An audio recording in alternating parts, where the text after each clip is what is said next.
Hi, I'm Danny Johnson. Welcome to the Danny Johnson Show. Hey, are you shacking up with your boyfriend or your girlfriend? I'm sorry, I just had to say it.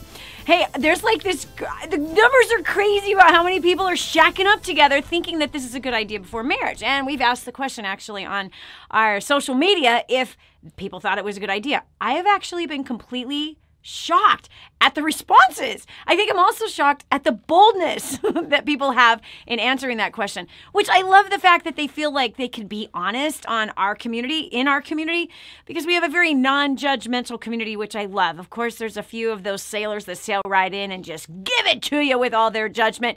And we just go ahead and wave as they sail on by back to their church and all of their self-righteousness. But hey, here on the Danny Johnson Show, we bring you content every day to help you get everything you want out of life, to help you win on a daily basis in every area of your life, for you to have success in every single place that you personally want it.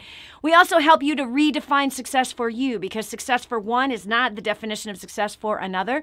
And for some people, marriage is a really big deal. If you really think about it, I mean, just think about this. Most people don't have any other dream growing up. Like the biggest dream that most men or little boys and little girls have is to one day find love, to fall in love, to end up getting married, and hopefully to not have the marriage the parents had in most cases, especially when you have 1 out of 2 ending up in divorce, right? And or you watch mom and dad not be affectionate, not even talk to each other. You could feel the massive tension that was in the room. Or in my case, if you grew up in my house, you watched blood splattering, 911 being called, ambulance coming, sadly to pick up my mother who looked like she was dead. I don't know how my mom survived the insane, and I mean insane amount of violence that she had coming literally at her face. I could tell you stories that would infuriate you. You would have to forgive the man that raised me if I told you all the stories of what I witnessed growing up. But the bottom line is that most people have a dream to get married. It's almost like dream/fantasy, especially with Disney that has played into the whole thing, right? With, boy meets girl, kiss, and bam, everything lives happily ever after. Not. Anyway, and that there's no work, there's no investment into any of it. So today we want to explore this. You see, your success has everything to do with relationships. Relationships is tied to every single area of your life. It's tied to your finances. It's tied to the legacy that you want to leave behind. It's tied to building wealth. It's tied to whether or not you're going to advance yourself and get promoted through life and at work. Relationships is tied to, what happens at home, around the kitchen table, and in the bedroom. It has everything to do with everything. And so here on Friday, this Family Friday, we're going to talk about this idea of, is it a good idea to shack up before you get married? And maybe you don't even know what that term is. Okay, did I totally date myself? Probably dated myself with saying shacking up because it's kind of a term from the 90s, 80s, and 90s. Maybe the millennials will bring it back. They like bringing things back. They call it vintage. Anyway, wait, does that mean I'm vintage? Quite possibly. Yeah. I think I'm probably vintage. I've been in business for 30 years. I've been sleeping with the same man for 27 and a half. I think that makes me somewhat vintage. My oldest child is 31 years old. I have 8 grandchildren, 5 kids, soon to be more grandkids, hopefully, prayerfully. Okay, so is it a good idea? Okay, well, I have my own personal story about that. But let's go to what kind of the general consensus and what is actually, how many times can I say actually? What is actually happening as a trend? Okay, so check this out. Because some people believe that living together is a really not a big deal. It's a good idea that it actually, might prepare them for marriage. Some people actually think that. And that's okay. People have their own opinions, but I'm curious as to where some of these opinions have actually come from. Where did they come up with these ideas? How did they figure that this was a good idea? Is this their own idea? Or is this idea rooted out of fear and a lack of trust?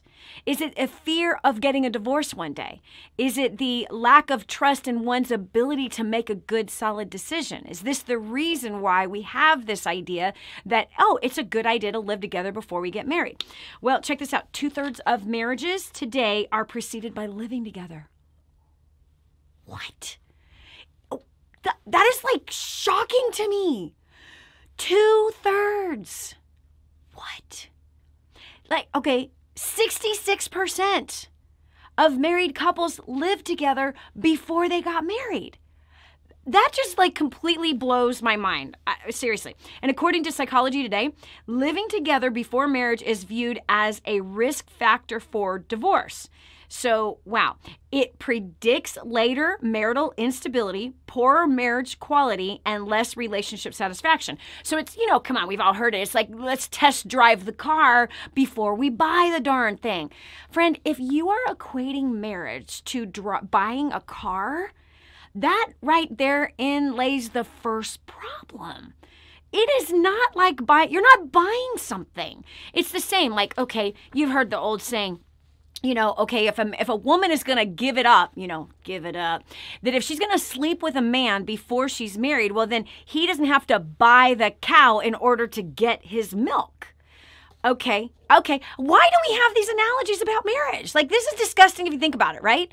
Okay, I'm going to test drive the car before I buy it. Friends, this is not marriage. Marriage is not buying a cow, and marriage is not buying a car. It is none of those things at all. Like, there's no relationship in buying a car, and there's no relationship in buying a cow so you can suck the milk out of it. That was bad. So bad. Okay, so check it out. 2/3 of the couples are living together before they get married, yet 1 out of 2 end up in divorce. So is it really working? Is that whole plan really a solid plan? Here's what I'm going to tell you. I want you to analyze right now. If you would consider kind of like this, okay, we got Amanda Brahman who says, I honestly feel in my heart it's like buying a car without test driving it. I take marriage seriously. If I'm going to commit under God for my life, I'm going to make sure it's with the right man. I don't judge people either way, but personally, I couldn't commit to marrying someone I'm not confident I can live with forever. Okay. All right. So, that's interesting. So I appreciate what she wrote. I really do. But if we're going to talk about God, I don't know what God we're talking about here, but as far as from a biblical standpoint, it's very clear that you do not live together and you don't sleep together. You don't have sex before you get married. Like that's a biblical thing. Okay. So now I will tell you this. When Zach and Erica were courting, Zach moved from Oregon. This is our daughter, our second daughter. Zach moved from Oregon to Texas, and he stayed with us for a few months until he got off on his feet. And so, he actually shared a bedroom with one of Erica's brothers, and Erica was downstairs in a different room, and there was nothing but honor in this place. And those two were virgins when they got married that following March, right? So they had a very short courtship, and they did not have sex before they got married. In fact, they didn't kiss for, a really long time. It was, in fact, a very long time. In fact, it was after they got engaged, they had their first peck, and it was on Christmas Day or something like that. And so they really protected their honor. And so there's something really special about that. And I have to tell you, if you spend any time with me, you know that I am a big believer in saving yourself for marriage. Why? Because I didn't, and I paid the price for it. Teen pregnancy, and a whole bunch of other problems too that your virgin ears probably couldn't handle. But Hans and I did live together before we got married. And I'm going to tell you what that brought into. It brought a facade, is what it brought into our marriage. Let me tell you how it went. First of all, when we first, we did it all like backwards. Well, maybe not, according to these statistics. Maybe it wasn't back. We did it biblically backwards, like hardcore, right? So anyway, we got pregnant. We moved in together.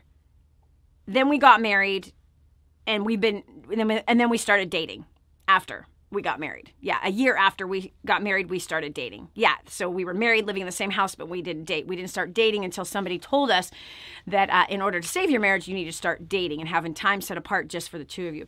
Okay, so what was it? You see, when Hans and I were living together, I was his girlfriend, sort of. You're not going to like what I'm going to say. And if you don't like what I'm going to say, you might want to kick your big religious, self-righteous ego out the door so that you can actually hear where I'm going with this conversation. So I'm just giving you personal experience, okay? And I've seen it on both sides for just oodles and oodles of couples, okay? I've seen the blessing of two people saving themselves, saving their purity, saving their virginity for each other. I've also seen the beautiful blessing of one, let's say, that didn't save themselves, but they're not like, just out there going crazy, and then all of a sudden they meet a virgin, and then they stop going crazy. I'm just saying that I've seen a great blessing when somebody has decided to be celibate who once wasn't. They meet somebody else that is celibate, and they then do not come together again as one flesh until after they've exchanged vows, and now they're living in the same home or whatever. So with Hans and I have to tell you, it was a major bait and switch. Living together before you get married, from my experience and from the experiences that I have witnessed and the experiences that other people have shared with me, their own personal experience, is that it did not prepare them for marriage at all. Not even a little bit. You see, when Hans and I lived together, I was happily building my companies. He was attempting to build a business for himself as well. He was struggling. He was young. He was 18. I was 22. I had already kind of been established financially. I was on my third business at that point, 2 of them at that time that were very, very successful. And, he was trying to find his footing. We had had a child together, and we lived in the same house, and we had lots of fun together. We really did. And then as soon as we got married, I spiritually became a wife, even though I wasn't necessarily walking with God. In fact, I was still a metaphysician the day we got married. I was someone that practiced witchcraft, not knowing that that's what I was doing, but that's what I was doing. I was practicing witchcraft with tarot cards and psychics, and we're talking thousands of dollars I spent on these things. And so here I was in this place where, I was this like super free-spirited kind of person.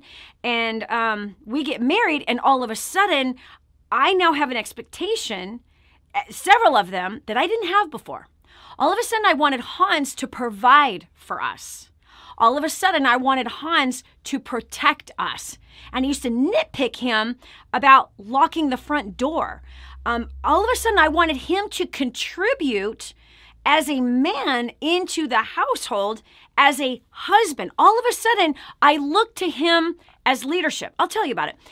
In the 2.5 years that we lived together before, I never asked him if I could go someplace or do something, but all of a sudden we get married, and I'm like, hey, are you okay if I go to LA to see this speaker talk about and he's like, yeah, sure, go for it. I'm pretty sure he was shocked that all of a sudden I am now asking him if it's okay with him if I go and do something. Prior to getting married, I never asked him anything. I just traveled, and I just lived my life and did my own thing. And now all of a sudden, now that I'm a wife, and again, like, this is trippy. It wasn't a religious thing because I wasn't yet walking in that world, but it was a spiritual thing that happened. Do you understand that God is the one who created marriage? He is the one who created Adam, and then brought in Eve and created this union called marriage, where the two become one flesh. And so God is a spirit. It's a spiritual issue. And so therefore, marriage is a spiritual thing. And so something happens inside of our very bodies, like physiologically happens inside of us, even mentally. It's the same when I gave birth to Erica. Listen to me. So when I was pregnant with Erica, and again, I'm living with Hans at this time, in my mind, I'm like, okay, I've got, 8 months to get my stuff together, because 8 months from now, I'm going to have a child, and I need to make sure I'm financially secure. I need to make sure I'm financially stable. I need to make sure I have a home to bring her to, because I was traveling all over the country opening up offices for my business. And so I literally was living in like furnished apartments 1 month in one city and then on to another city for a month, you understand? And so I had no home for that year that I was building my companies. And so now when I got pregnant, I was like, okay, I need to make sure I have tons of money in the bank. I need to make sure that this business is stable and can run without as much of my time. And I need to make sure I have a home to bring the child to. Okay, that's what I was thinking. I wasn't thinking Hans needs to make sure and provide a home for us. Hans needs to make sure he is financially stable. Hans needs to make sure that he's going to have, a place where he can protect us and lead us. That is not what I was thinking at all. That was like the furthest thing from my head. However, when I gave birth to Erica, something happened. Now, people would say this all the time because to me, I thought, all right, as soon as I have the baby, I will have a nanny and I'm going to still travel. I'm still going to be at the office. I'm still going to live my life. That's how I thought. Everything changed when I held her. Everything changed when I held that baby. Everything changed inside of me. Now, a mother is what I had become, which, by the way, is a spiritual thing. And so I went from single person, right, not mother, to mother. And now all of my priorities completely changed. And I took that next year off. I took a year off. I stayed home. And when I did travel, she came with me everywhere. I wanted to spend every waking moment with this beautiful little, gorgeous little girl. And so the same thing has happened with marriage. Do you understand? So something changes in you when you cross this next threshold, this thing that is a spiritual union called marriage. So living together beforehand does not prepare you for marriage at all, because your roles completely change spiritually. Physically, mentally, there is a shift that happens inside of you, whether you are religious or you're an atheist. There is a shift that happens inside of you. There's some kind of an order that has been set up since the beginning of time. It's a universal order that God set up inside of us.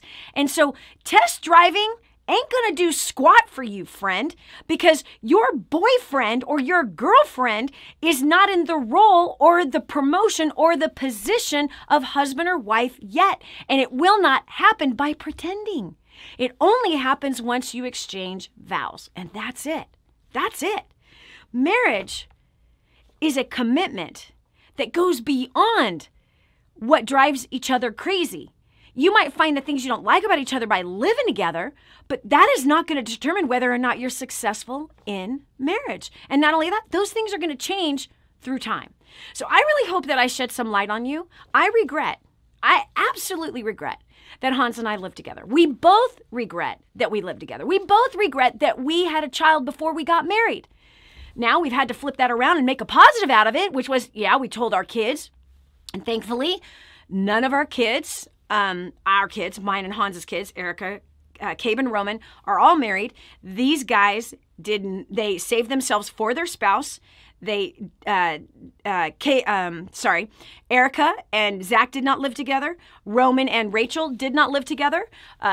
Cabe and his wife did live together, and that was their choice. And I'll just say that the relationships are very different. I can just say that. And I have loads and oodles of godchildren that did not live together with their spouse, saved their purity for that day. And I'm telling you, we're blessed because of it. We're absolutely blessed because of it. Because the correct, if you will, expectations are there as you learn to grow inside of this new role, which doesn't happen just by living together. So that's my argument on that. You could do whatever you want. You can call me a prude. Shoot, I don't care. You can also call me like, oh, Danny, I can't believe you live together with your husband. Hey, go ahead and sail right back to your church. Have fun with that judgmental, self-righteous junk, and wait for the day for your junk to come out of your closet like judgment, which is the same kind of sin as me living with my boyfriend for 2.5 years before I got married. Anyway, so hey, listen, here at DannyJohnson.com, we don't judge you. You do what you want. You make your own decisions. We give you the option to learn either side. You decide what's going to be best for you. And if you are a believer in the Most High God, I think you know what the answer is. And I hope I shed some light on the spiritual aspect of that. So that's it for us today. Thanks so much for joining us. Hope this blessed you. If it didn't, totally tick you off. Yeah. And if it did, share this video. Let it make somebody else mad. Yeah, and I would love to see your comments. We do read your comments, so please type in on the bottom how you feel about it. And hopefully you've got the maturity not to hate me because I might have a different opinion about that topic. And of course, my opinion is based on personal experience. What about yours? All right, that's it for us. God bless. Bye. If this episode was an encouragement to you, go to DannyJohnson.com and share it with your friends now. You never know who else needs to hear it. This has been The Danny Johnson Show. Join us every weekday at 7 a.m. for more insights that